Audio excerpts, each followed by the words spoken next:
Let's preview this Saturday. Let's start at the top with Virginia at Duke. And I give betting advice. I give picks. Don't take my picks. I stink. I suck. I'm garbage. We're resetting this machine here. We're resetting this machine. I'm not going to. That's not true. I'm going to bet on all these games. But I'm not betting until Saturday. And I didn't bet today. I'm not betting Friday. I'm going to bet on Saturday. Okay? Don't take my picks unless you feel a certain way about it. And then what I say, just add some conviction, okay? I've been ice cold. We went 3-5 2 weeks ago. We went 3-7 on the show last week. We're 11-15 in totality. 4 games under 500. That's not fucking good. We're going to do better, though. We're going to right the ship here. Hopefully. We need a big weekend here. I'm so overdue. I've been getting so unlucky, unironically. And here's the thing. If I'm going to give picks, I don't recommend taking them, but if you do take them, if I'm telling you to take a favorite, and Duke is 9.5-point favorites, take that right now. Take that right fucking now, because by the time they tip off against Virginia, I wouldn't be surprised if that line goes up to 11.5, 12.5. So if you're taking favorites, take them early. If you're taking underdogs, take them late. And I do like a good amount of underdogs this weekend as well. But let's start from the top. Virginia at Duke. Duke are 9.5-point favorites. I like Duke, and I love them a lot, man. I think they are the best team in the country. They proved that with their win over Michigan. Cam Boozer's the best player in the country. Evans is a dog. They have good guard play, not elite guard play, but the offense goes through Cam Boozer. He's the best player in the country. He leads the team in rebounds, scoring, assists. They got guys, and defensively, they are the best team in the country as well. They shut down Michigan's offense. They shut down Alec Cadell. And Virginia has some good players. They have DeRitter. They have Derek Hall, whatever his name is, the point guard. Doesn't turn the ball over a lot, gets everybody involved. Virginia plays really good defense, but I also don't think Virginia has played a defense that's quite to the level of Duke's yet. I mean, and the credit to Virginia, they turned that program around. Only 3 losses on the year, but they don't really have any statement wins. They beat everybody they should for the most part in ACC play. They handled SMU. They handled Louisville, who are like the next tier of ACC teams. Like I think it's Duke tier of its own, UNC Virginia, even though UNC beat Virginia, and then it's SMU Louisville. Like those are the 5 best teams in the ACC. They took care of Louisville. They took care of SMU, but they did lose to Carolina at home. They did lose to Carolina at home. And even though Carolina beat Duke in Chapel Hill, I think Duke's a better basketball team than Carolina. And this game is in Durham. I think it's gonna be ugly here. I think it's gonna be ugly. Maybe Virginia can slow the game down. They can play really good defensive. They don't have DeRitter's not a defensive big. Like I don't know if they have a guy there's nobody that can slow down Cam Boozer.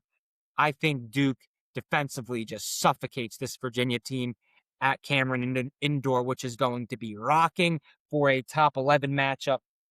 I like Duke, and they're the best defense in the country. Virginia's played some good defensive teams, like Torfolk, like SMU's the best defensive team they played, and they were able to operate effectively on offense, but they're not like Duke, man. I like Duke. I think they cover. I think they win by 10. Take Duke here, minus the 9.5. I think they dominate this game. Kansas at Arizona, rematch from a couple of weeks ago where Kansas beat Arizona without Darren Peterson. The only loss Arizona has at home this season was to Texas Tech at overtime, and Texas Tech did have JT Toppin. Kansas, though, does not get enough credit for what they can do on the defensive side of the ball, and that showed against Houston on Monday, which is a top 10 offense per KenPom. Houston was at the time. Kansas top 10 defense per Torvik. The backcourts are going to be key. Arizona doesn't win that game against Houston last Saturday without, I always forget the white guy's name, Delorso, having like 15 in the first half off the bench. The backcourt play is going to be huge. Kansas beat Arizona the first time because Council and Badunga were just attacking the rim. Krivas got into foul trouble, and Council was getting to the line. Darren Peterson is quite the slasher as well. Kansas beat Arizona the last time they played, only shooting 33% from 3. Darren Peterson gives you more 3-point shooting. He gives you more floor spacing. Trey White didn't have a good game against against Arizona last time they played. Expect him, who was coming off a great game against Houston, to get involved in this game. I think Council and Peterson are just going to attack, get to the rim, get in the lane, get in the pick and roll with Badunga, maybe toss some lobs to Badunga. And I think that 8.5 is a lot of points and a little bit disrespectful to this Kansas team that I've decided I'm riding until the wheels fucking fall off of this thing. I still believe in Bill Self. I believe in Darren Peterson. I think he wants to play basketball. I think he wants to prove to people that he wants to be on the floor. And he got a lot of shit last time because he sat out against Arizona for flu-like symptoms.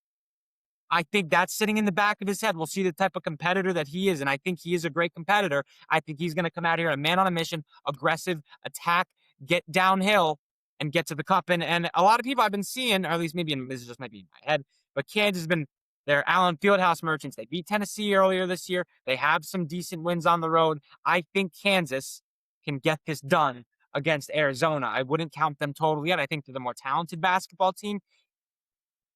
And they shoot the three well, and they shoot more threes against an Arizona team that doesn't really shoot the three a whole lot. And the three is the ultimate equalizer in basketball, right? I've been seeing that quote, and that quote's just been sticking in my head, and it's true. If you can hit a lot of threes, you'll be all right. And they get a lot better 3-point shooting with Darren Peterson on the floor, and they beat Arizona without him. And they only shot 33%. So I think Kansas can hang around in this game. Is Koa Pete back? I probably should have that's just crossing my mind now. Let me Google it really quickly. I should have. Why wasn't I thinking of that earlier? Koa Pete injury status. Arizona freshman Koa Pete is out indefinitely with the muscle strain. Okay. So I don't think he's going to be back. He's not going to be back for this game. So I like Kansas to cover the 8.5. Wait until tip-off. I bet this gets up to 9.5, 10.5. Don't take this yet. We're adding it to the slip. Again, don't take my bets. They suck. Whatever the closing line is, I'm taking Kansas plus the points. I think they're getting a lot of disrespect by 8.5-point underdogs. They beat this team before. They can do it again. Maybe this is just a matchup nightmare for an Arizona team because they have Council and Peterson who can get downhill, and Badunga is a problem in the paint. I take Badunga over Krivas as a defensive big as well.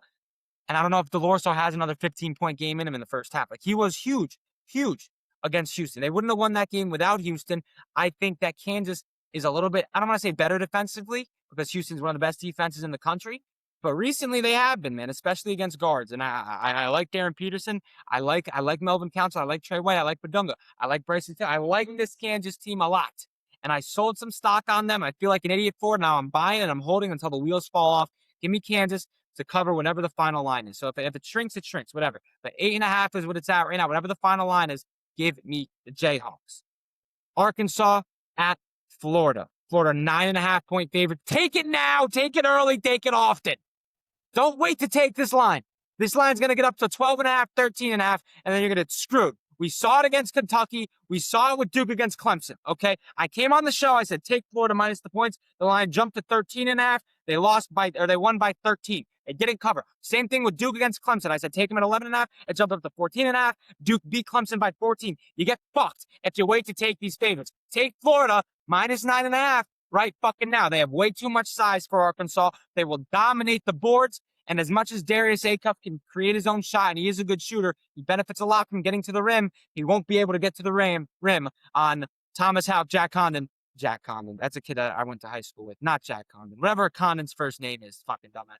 And Chinley. They're not getting to the rim. They're not getting to the rim. And Florida, their guard play has been under a lot of scrutiny, under a lot of stress. Not stress, but criticism because they don't shoot the three ball well, but they've been shooting the three ball well. Clavazar's been shooting the three well. Xavier Lee's coming to his own a little bit, and Boogie Flan hit the three very well. But what they do is they defend. Boogie Flan defends, okay? Some of the guards that Florida have seen in SEC play, here's how they've fared. Otega Owe. Well, my computer's glitching. All right. Some of the guards that, like, Florida is a very good defensive team, and some of the guards that have seen Florida in SEC play, Otega Owe, 4 for 14 from the field. Libero Philon, 38%, and he turned it over 5 times. Todd Pettiford, 4 for 10, 4 turnovers. Tyler Tanner cooked Florida a little bit. He went off. Like 20 points, like 8 for 10, something stupid from the field, a lot of assists, 1 turnover. Jacoby Gillespie, though, 3 for 10 from the field. So they have the guards defensively to slow down a guy like Darius Acuff, and they're just going to dominate the glass. They're a top 4 team defensively. I think they're a top 4 team in the country. They just dominate Arkansas down low. And Arkansas is a similar team to Alabama in terms of they play really, really fast. Both of them have top 5 in offensive efficiency per Torvik, but Bama just takes way more threes, and Bama lost to this Florida team by 23. Okay, and Florida scored 100. And I think Arkansas is a little bit more better defensively, and they don't play as fast. And they also don't choose many threes as Alabama, but they're better defensive. I don't care. I think Florida's the best team in the SEC. They have 2 losses in SEC play. They've won like 7 straight. I think Florida is too good for this Arkansas team. I think they win, and I think they cover 9.5. Louisville at Clemson is a game we should probably talk about. Clemson has turned into a bubble team. They've unraveled a little bit here. I love Louisville. There's no line in this game yet, but I think Louisville covers up to 5 points. Michael Brown is him. Clemson has unraveled, losing 4 straight with 3 of the 4 losses come against teams that are outside the bubble. Virginia Tech, FSU, Wake Forest. In 4 of the last 5 games, the leading scorers were all guards. Against Duke, leading scorer was Boozer, but Evans had 17. Michael Brown and Conwell are nasty. One of the best backcourts in the country, one of the best backcourts in the ACC. Clemson is unraveling, and they are on the road. I think Louisville handles Clemson, and they win by at least 5 points. If the spread is 6, don't add it to my slip. If it's 5.5, or spread's 5.5, don't add it to my slip. 4.5 and lower, we're adding this Louisville team on the road against Clemson. I said Clemson was on the road. Let me double check this. Yeah, no, Clemson's at home. Alabama at Tennessee. We got some showdowns in the SEC this week, man. We got some showdowns. Completely contradicting styles of play. This game's going to be really interesting because Tennessee doesn't shoot the three. They play one of the slowest half courts in the SEC. They're the slowest offenses in the SEC. They love to run a half court offense with Jacoby Gillespie. And Alabama, on the other hand, they huck threes and they play really fast. Alabama's third in adjusted tempo, and they lead the country in three-point rate versus the 321st three-point rate in the country and the 270th adjusted tempo. But Tennessee has such a size advantage.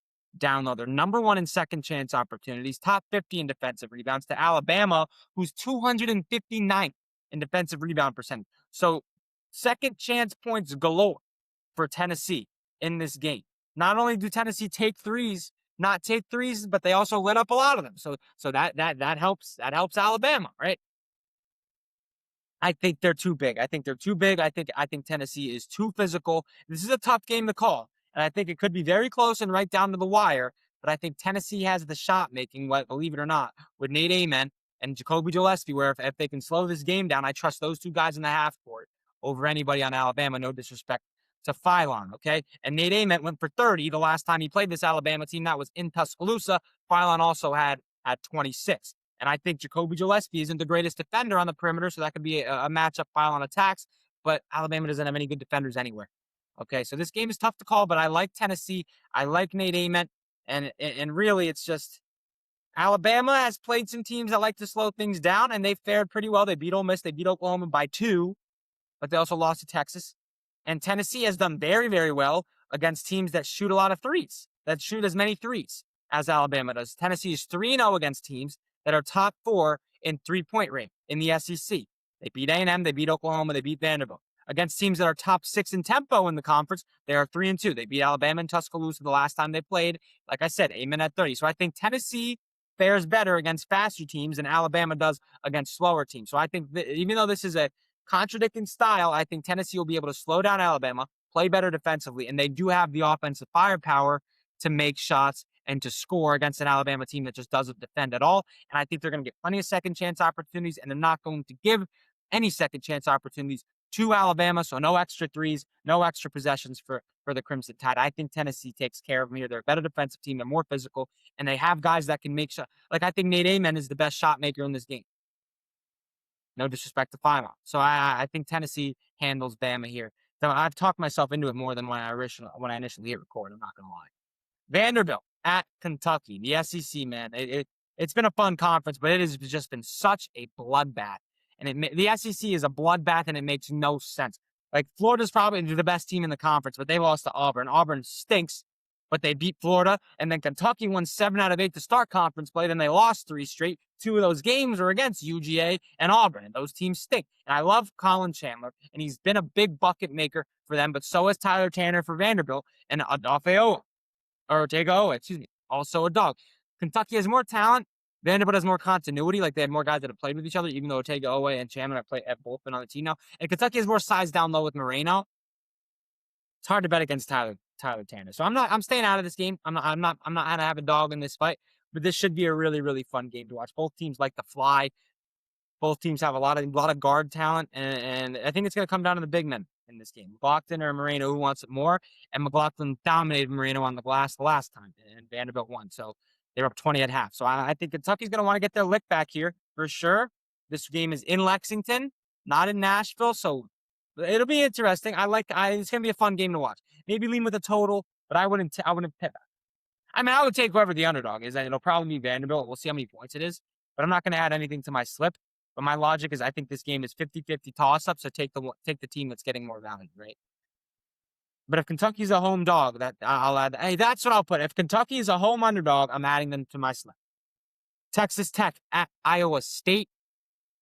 A lot of people are done on the Red Raiders because JT Toppin's out. Not me, not this guy. I think Texas Tech has a really good chance to upset the Cyclones in Ames, Iowa. Not only do I believe in Texas Tech more than the average Joe, but I think this is a tough matchup for Iowa State because Iowa State is a team that can struggle to run teams off the three-point line. And now that JT Toppin has gone down, expect this Texas Tech team, who already hucked a lot of threes, to start hucking them even more. Christian Anderson, Donovan Atwell, not Donovan Atwell. Is it Donovan Atwell? I think it is. Atwell. I almost wanted to say Tutu Atwell there for a second. Pretty sure it's Donovan. Either way, Atwell, Jalen Petty, Christian Anderson's the best point guard in the country. They're going to shoot a fuck ton of threes, and Iowa State has trouble running teams off of the three-point line, and Texas Tech is shooting 40% from three. Iowa State also doesn't have an elite amount of size, and rebounding is going to be a struggle for this Texas Tech team now without Toppin. But Iowa State doesn't have, they're not an elite rebounding team.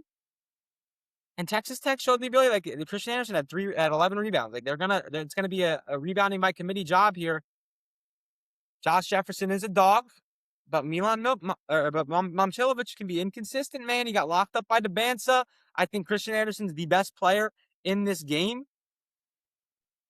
And if Momcilovic doesn't have the three going, and they're an underrated defensive team, they're holding teams to only 31% from three, Texas Tech is. I think I like Texas Tech plus the points at whatever the closing line is. You wait to take this until tip-off. Okay, wait to take, because I could see it getting up to 8.5, maybe 9.5. Maybe I don't think it'll move that much. We'll see how Vegas feels about Texas Tech and how Sharps feel about Texas Tech. But I like them, and I'm going to take them. They haven't really had a real test since losing Toppin either. This is their first real test, and it's a good measuring stick game. I'm believing in them, and it could bite me in the ass because Iowa State's a really good basketball team, especially at home. We'll see. I think Christian Anderson played phenomenal against Arizona on the road as well. So we'll see. I like the Red Raiders. I like Christian Anderson a whole lot. Villanova at St. John's. Big matchup in the Big East. I feel bad for Villanova because they had to play UConn when UConn was coming off of their embarrassing loss to Creighton. Now they have to play St. John's, who just got embarrassed by UConn. That's Dan Hurley and a team. Dan Hurley coach team coming off a bad loss. Not good for Villanova. They ran him out of the gym in the second half. I got Patino and St. John's coming off of a bad loss. I think Villanova showed their true colors a little bit against UConn. It's like they're not there. They're not there. Good job rebuilding the program. They got a bunch of guys that are averaging double digits. They shoot a lot of threes. Duke Brennan, double walking. St. John's is too good defensively. And I think Patino's pissed, and they're going to come out and just suffocate Villanova the same way UConn suffocated Villanova in the second half. I think St. John's beats them. They beat them on the road earlier. This game is home for St. John's. I think they take care of them. I think they cover 5.5. Take that early before the line jumps to 7 or 8. Gonzaga at St. Mary's. Last game we'll touch on, or actually we'll go through some of the other games in the conferences, but this is the last game I prepared. I prepared notes for. I'm a Gonzaga hater. They lost to Portland. They struggled against Santa Clara. They struggled against Seattle. This hasn't been a Gonzaga team that just runs through the Mountain West like we've seen in past years. And even in those past years, St. Mary's has given them trouble. They beat St. Mary's earlier this year, but that was in Gonzaga. This one's at St. Mary's. St. Mary's is bigger down low. 7-2 Andrew McKeever and their leading scorer, Elise Morauskas. Gonzaga did beat St. Mary's, like I said. Graham Ike is a dog. I like Graham Ike's game. This is St. Mary's Super Bowl. And I think I could be wrong here, but I'm pretty sure this is the last year Gonzaga was in the Mountain West. So this is the last time these two rivals are going to see each other. And I think St. Mary's wants to get the last laugh here. St. Mary's shoots the three better. They have more size. They also take away more threes. Again, ultimate equalizer. They do have a problem with the turnover margin, and that can be an issue. But I don't like Gonzaga. I haven't liked Gonzaga. I've been preaching against Gonzaga. I'm going to put my money where my mouth is. Give me St. Mary's at whatever the line closes at. Because they're plus 1.5 right now. I bet more money is going to come in on Gonzaga as we get to this. Nebraska, USC. I would probably bet on USC. Although I wouldn't bet on Nebraska. Nebraska's a hard team to gauge, but they struggled. They struggled against Maryland. St. Louis, Duquesne. St. Louis probably won't be ranked because they lost to Dayton after this week, but St. Louis is a team you could always bet their total. Illinois, Michigan on Friday. I'm not giving a pick on that game. That game's going to be the death of me. I'm already gone back and forth in my head like 10 different times. But yeah, let's look at what else we got going on in the ACC. Who does Cal play? Cal picked up a very, very big win on Tuesday night. They play Pittsburgh. That should be a W. SMU, Stanford. Don't sleep on Stanford now. Maybe they can put together a few wins here if they beat an SMU team with Ibuka Corey. That could be a good win, and that could maybe get them into the last 4 in. Let's look at the Big 12, see what we missed here. Utah, nothing. Baylor, UCF, good. That's actually a pretty good game. UCF, I think, is they clinched the play. They clinched March with that win over BYU, but Baylor's not an easy out either by any stretch of the imagination. So that's a good game. That's not really we didn't really touch on too well. Shout out Tamus folks and UCF. Big Ten, UCLA, Minnesota. I feel like Minnesota's played a lot of teams really close, but I think UCLA should handle them. Oregon, Northwestern, Iowa, Penn State, not a whole lot going on there. SEC, I feel like every SEC team is like ranked in 20. So you know what? Texas A&M. Okay, that's a good game as well. That's a really good game. Texas A&M likes to run, shoot a bunch of threes. Texas, pretty good size, pretty good defensive team. They did hold their own against Florida a little bit. They were leading in that game for a good portion, but they couldn't get it done. Okay, yeah, pretty good. What's going on in the Big East? Who's UConn play on Saturday? Seton Hall. Seton Hall is a decent team, 19-9. UConn should take. Oh yeah, that'll do it. Make sure you like, follow, subscribe. I will have college basketball stuff all off season, or all March Madness, not off season. Excuse me. So make sure you like and subscribe.